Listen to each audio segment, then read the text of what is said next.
13দশ সংসদ নির্বাচন উপলক্ষে আমাদের নির্বাচনী প্রচারণায় সুপারস্টার ক্লাব কর্তৃক আয়োজিত এই যে আজকের এই প্রচারণা কার্যক্রমে আমাদের এই অঞ্চলের যে সাধারণ মানুষরা এই ক্লাবকে, যারা একটা সর্বদলীয় এবং নির্দলীয় একটা সংগঠন যেখানে সামাজিক কর্মকাণ্ড পরিচালনা করে, তারাও আজকে জাতীয়তাবাদের সাথে একত্রতা ঘোষণা করেছেন এবং জাতীয়তাবাদী দলের আমাদের মনোনীত প্রার্থী, আমাদের প্রিয় নেতা অধ্যক্ষ আসাদুল হাবিব দুলু মহোদয়, মাটি ও মানুষের নেতা, তার পক্ষে প্রচারণার জন্য আমরা আজকে সুপারস্টার ক্লাবের সর্বস্তরের এই সদস্যগণ এবং সকলের স্তরের মানুষকে নিয়ে আমরা এই প্রচারণা কার্যক্রম শুরু করেছি। বিসমিল্লাহির রহমানির রহিম।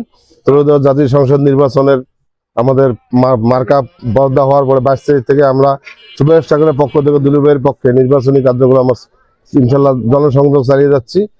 এই ধারা অব্যাহত থাকবে 10 তারিখ পর্যন্ত। এবং মাটি ও মানুষের নেতা আমাদের অধ্যক্ষ দুলু ভাই যে সামাজিক যে আলোকিত লালমিয়ারের ব্যানারে যে সামাজিক বেদিগুলো আছে, উনি চায় যে লালমিয়ার পৌরসভার 52টা ক্লাব উনি অন্তর্ভুক্ত করেছেন।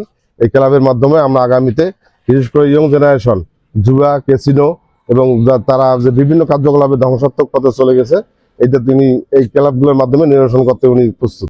দৈনিক আজকের বাংলা .net